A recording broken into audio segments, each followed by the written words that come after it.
I think that the baby boomers can play a critical role in transferring institutional knowledge and in building an organizational culture. You are listening to CEO Perspectives, a podcast by the Conference Board. Welcome to this episode of CEO Perspectives, a signature series by the Conference Board. CEO Perspectives are conversations that take an objective, nonpartisan look at a range of subjects that matter most to business leaders. I'm Steve Odland from the Conference Board and the host of this series, and in today's conversation, we're going to discuss baby boomers in the workplace. Joining me today is Robin Erickson, the head of research for our U.S. Human Capital Center here at the Conference Board. Robin, welcome. Thanks so much, Steve. It's good to be here.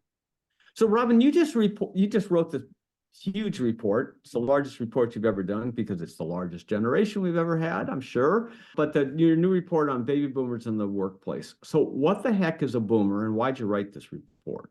Yes, baby boomers were born from 1946 to 1964. So the youngest of them turned 60 this year. And we thought that since we looked at Gen Z last year, that it would make sense to look at the boomers this year. And they currently make up 20% of the workforce. So very relevant for what we're looking at today. And, at their peak, they made up what percentage of the workforce? I mean, it was pretty huge, close to half, right? It was, because you had the greatest generation before that and then Gen X. So it has reduced quite a bit.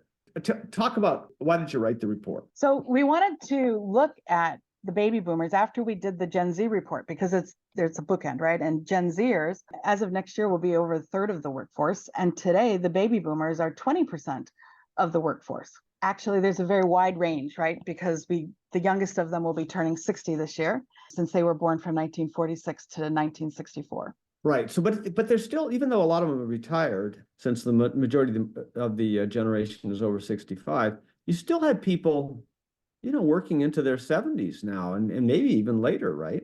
That's true. So we did a small survey, and half of those who responded to our survey are actually planning to work past age 70.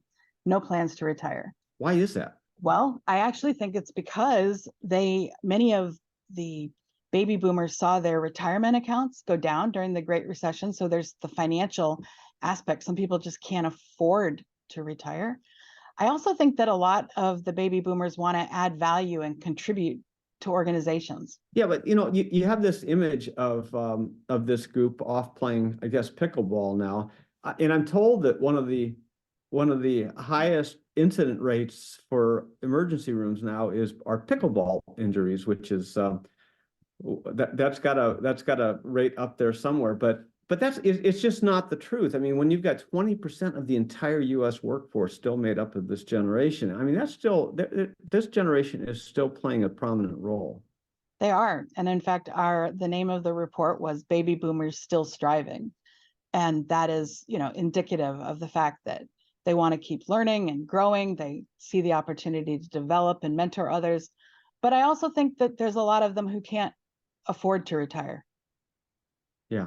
The affording part is one piece of it. Some of them are under 65, but that's still a relatively small percentage of the total. But it's an important cadre for employers too. Talk about that. Yes. Well, as we've written about a lot here at the Conference Board, there's a sustained labor shortage here in the U.S., despite the fact that the economy has been slowing or was slowing. So it means that organizations have to get creative about how they're going to find and retain their talent. And we wanted to make sure that organizations didn't overlook baby boomers, because they're an incredible source of wisdom and experience. Yeah, and we talk about skills development and the need for upskilling and retraining and all of that. But a lot of that's performed in non-formal settings and mentorship and coaching that's provided by these generations who have been around a while, or these people in the generation that's been around a while. That's important in an organization. Oh, it's incredibly important, because I think that the baby boomers can play a critical role in transferring institutional knowledge and in building an organizational culture. And they're very motivated to mentor others, as well as we even talk about reverse mentoring or two-way mentoring. Reverse mentoring would be when a younger person is actually doing the mentoring.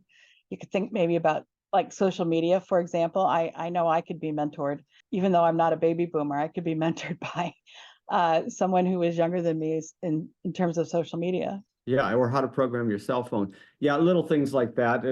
There is some reverse mentoring that's always necessary.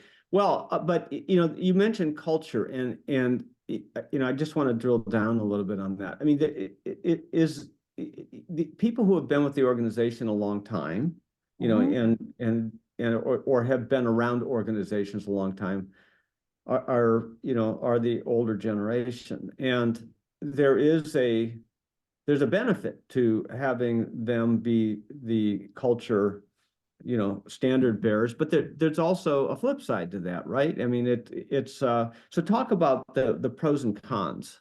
So what's very interesting is that, I think the baby boomers, they have a strong work ethic, right? They're resilient. They've weathered a lot of organizational upheavals and survived many setbacks. And I think that the younger generations can truly, that they'll find that very valuable. The younger generations truly need somebody to say, hey, we've been through something like this, maybe not exactly this, but something like this. And so I think that is an important role that the baby boomers can play in terms of trying to help set the culture of an organization. Yeah, but that generation now, and I'm in that, it really has to be careful. This whole notion of, well, we tried that and it didn't work, is not healthy in a culture, isn't it, in terms of experimentation and innovation? Right. So I guess what I was trying to talk about, one of the advantages of having the baby boomers, right, is that they have weathered many organizational upheavals, and we've been in a period, I think, over the last 4 years of upheaval. So, but I do think that it is important, like you said, for innovation and growth, to make sure that we're looking to some of the younger generations for their ideas.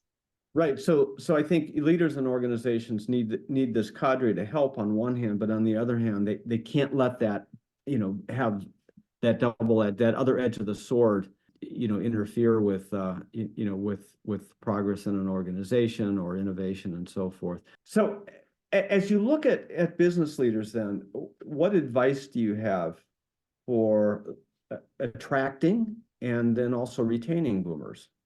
I think one of the things that leaders can do is to intentionally design diversity, age specifically, into their projects. Like you were mentioning, it's important to have both sort of maybe the baby boomer perspective and then one from another generation, Gen Z or millennial, even Gen X, right? Gen X is so often overlooked, but you can design diversity into the project teams. I also think that the boomers can really help with onboarding. When it comes to giving the new hires a way to learn about the organization, right? There's the mentoring that can happen. The boomers can partner with the new hires with that. And one of the other things we're excited about, and we have a report coming out later this week, is around how AI is helping with knowledge management. And one of the biggest challenges has been, how do you retain and capture the information from someone who might be interested in retiring? So we're excited that are more choices now, with especially generative AI, to create systems that can actually capture some of the information from the older generations before they retire. Yeah, and that's a hugely important thing, because typically organizations, I guess, institutional knowledge kind of walks out the door with a lot of these retirees. So it's not easy to pass along what you've learned in 40 or 50 years of experience, and so hopefully these tools will help do that. But then there's it was I always, you look at these new technologies and you think back to the original Star Trek program, and some of these sci-fi programs, the old Vulcan mind meld, where you were able to just sort of interject it into another generation, and so there's clearly the capture of that wisdom or knowledge, but there's also then how do you then instill that and pass that along beyond the technology pieces of it. So we've got a lot of recommendations in your report on how boomers can engage. You've talked about new hires, you've talked about diversifying project teams. You also talked, though, in your report about in times of crises, calling on them, either calling back on them or finding, those people in the organization? I think that that's one of our better ideas is simply just, we know that the baby boomers have experienced many organizational changes and that they will have suggestions and tips for how to deal with some of those new circumstances that we all find ourselves going through. I mean, if you just think about in the last 4 years, we've had COVID and so many of the organizations having to go to a remote work environment. That's one that's been recent, along with the geopolitical uprising. We've also had racial uprisings and political challenges here in the US. And so there's been an awful lot of, I think, organizational upheaval that we've all been going through recently. So I think having a perspective that's longer term is very helpful. Yeah, and I guess that might suggest also you've got the boomers that are in your company, of course, but is there a room in that for these sort of retiree networks that you stay in touch with, and are able to reach back to in case there's a time of stress or something happens and you need to have those resources available, but they may not necessarily be on your staff anymore? I think that's a great idea. We've talked a lot about alumni networks for organizations as people leave, keeping an alumni network. And then I don't see any reason why organizations couldn't reach back out to some of the folks who've retired or been very experienced. We're talking with Robin Erickson about baby boomers in the workplace. We're going to take a short break and be right back. What does the future of work mean for your employees? How will your company navigate ESG? Will there be a global recession? At the Conference Board, our experts translate the latest research and economic analysis into insights and real-time problem solving for your organization. Membership at the Conference Board provides your team with an assortment of knowledge, from economics, marketing and communications, ESG, public policy, and human capital. As a member, you'll have access to our center experts, member-exclusive events, data and benchmarking tools, and peer sharing that will help you understand the present and shape the future. Consider becoming a Conference Board member today by visiting www.conference-board.org. Welcome back to CEO Perspectives. I'm your host, Steve Odland from the Conference Board, and I'm joined today by Robin Erickson, who is the head of research at our Human Capital Center at the Conference Board. Okay, so we talked about, a lot of the pros and cons of engaging baby boomers, this older demographic. Talk a little bit more about ageism. You wrote about that in the report, how pervasive it is, and what should leaders do about it? So yes, ageism is alive and well. It's very pervasive. In fact, a recent AARP survey said that 93% of all workers believe that age discrimination against older workers is common.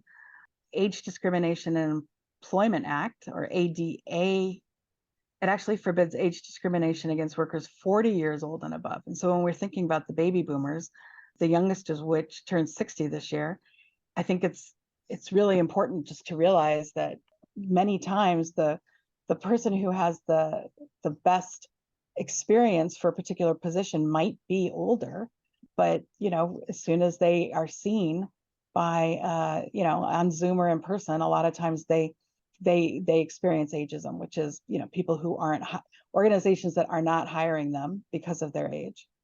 The other thing you've talked about is how do you make accommodation for some of these people? Not that they're infirmed or anything, but that maybe their desires to work are different, whether it's part-time or so forth. Talk about the sort of creativity that employers should have in order to get the best out of this generation. So I think that the more flexible employers can be, the better, or the more they will be able to take advantage of this generation. So for example, we've seen some organizations such as Lake Champlain Chocolates, for example, it's bringing retired workers back to fill part-time roles. Another interesting idea comes from CVS that implemented a snowbird program that invites pharmacists and other healthcare workers to transfer from colder climates to warmer climates in the winter. I think being aware that baby boomers, prefer the flexibility. They like being able to work remotely for some of the time. So a hybrid working arrangement is a really great idea, especially if it's flexible in terms of the hours that are worked or the location where someone's working. I think that looking for that flexibility is important. Yeah, the snowbird thing was really interesting because, you've got a contingent of people who are able to go north and south depending on the season, but retailers in particular, but especially drugstores, they can't afford to put these full-time pharmacists on all year round just to meet the surge, and so having the pharmacists or other workers travel with them north and south, work in a northern store in the summertime and a southern store in the wintertime is a really unique way. But it does point out that every industry is different and every need is different, but there are lots and lots of these really creative ideas that companies can come up with. I completely agree. Also, you can think about providing training for employees who might have been in physically demanding roles and they want to transition to other roles. I actually spoke to the CEO of an organization that created Windows, and the CEO said that he was shocked to find out that people were leaving, retiring and going to get part-time jobs somewhere else. And he said, no, these are craftspeople. I'll let you work part-time. Tell us the hours you want to work. So there's that flexibility as well. Yeah, and you see this a lot in retail stores where the greeters are basically, these are part-time people who just want to get out and want to interface with people, but it's good for them too from a mental health standpoint not to be sitting at home. I mean, it's really interesting to see all this talent leave the workplace. I mean, it's our most experienced folks, and there's a huge value to that. When we're talking about a knowledge-based economy and a need for human capital. I mean, you're in the human capital center, but this is truly a human capital issue, and to have all that just go sit on the sideline now is it just seems like an enormous societal waste. And what do we have? 330 million people in the country, and only about 110 million people in the workplace. Now, some of those are kids, but a lot of those are on the other end. And so it seems like an enormous value that we can bring back in. Can I just add one thing to that, especially for organizations that are having a hard time with the labor shortage? So I think that just makes the case for organizations to be really creative and innovative about how they might want to be attractive to older workers rather than avoiding them. Well, and skills, and you can, how many people know how to deal with MS-DOS? How many people can do, COBOL, programming and some of these old things, but it also goes into the trades and so forth. And people just, they may be unwilling or or unable because, the physical nature of these jobs to work full time, but letting them walk away is it just seems silly. So as you look back on the study, what surprised you the most? One of the things that I thought was most important was how important it is that baby boomers stay in the game, that they make sure that they're constantly upgrading their technology skills. You made the joke earlier about how, it's great to have reverse mentoring where someone younger might be able to help the baby boomers. But I think that baby boomers need to be, upgrading their skills, taking classes on the prompts, like which prompts are the most important for ChatGPT, for example. But it will help them to be productive and add value and make their jobs more interesting as they continue to learn. I think that's really important it's really important for the baby boomers to remember that they need to stay as current as they can. It's interesting when you sit around sometimes and you talk to people, in this generation, and they talk about and they're asking about what is this stuff called AI, and what does it do and so forth. And then you hear them say, well, gosh, if I had that when I was doing this role, I could have done this and this and this. Well, wouldn't it be great if these companies could tap that and go, well, okay, well, that's a deployment or a use of these technologies we hadn't thought about, but they know, So it's what you said. It's this back and forth, this interconnectivity between the generations, and it's really forget about generation as much as experience level in order to make the most and add productivity. Right. I think exactly what you're describing is how organizations should be intentional. Leaders need to think about how, do you have age diversity on your teams? Yeah, it's really interesting. Well, we've talked a lot about generations at the conference board for a number of years. Last year, you mentioned you did the Gen Z study, and now you've done the Boomer study. What are your future plans on generational diversity? So we're thinking about doing a piece next on Gen X, the smallest generation that's there, and probably the most overlooked of all the generations. And it sort of fits in we were talking about, the descriptors that just define all these different generations, but Gen X is definitely sometimes the most quiet. Yeah. People refer to it sometimes as the bridge generation between the big Boomer generation, the largest generation in our country's history, and not in the millennial generation, which is the second largest generation, but a really important connector. Any final thoughts before we wrap up? I think that it's really important for organizations to be thinking about generational diversity when they're looking at trying to fill positions, and about how important it is to try to retain, especially some of the older workers, as they try to keep positions filled, and just to be flexible in their approaches. Yeah, that words of wisdom. Robin Erickson, thanks for being with us today. Thanks so much, Steve. And thanks to all of you for listening in to CEO Perspectives. Every week, I'll be joined by a prominent thought leader to provide insights on the issues of our time.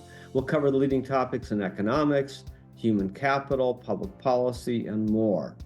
Please share CEO Perspectives with your colleagues, with your friends, with every baby boomer you know. I know they're going to want to listen. I'm Steve Odland, and this series has been brought to you by the Conference Board. You have been listening to CEO Perspectives, a podcast by the Conference Board.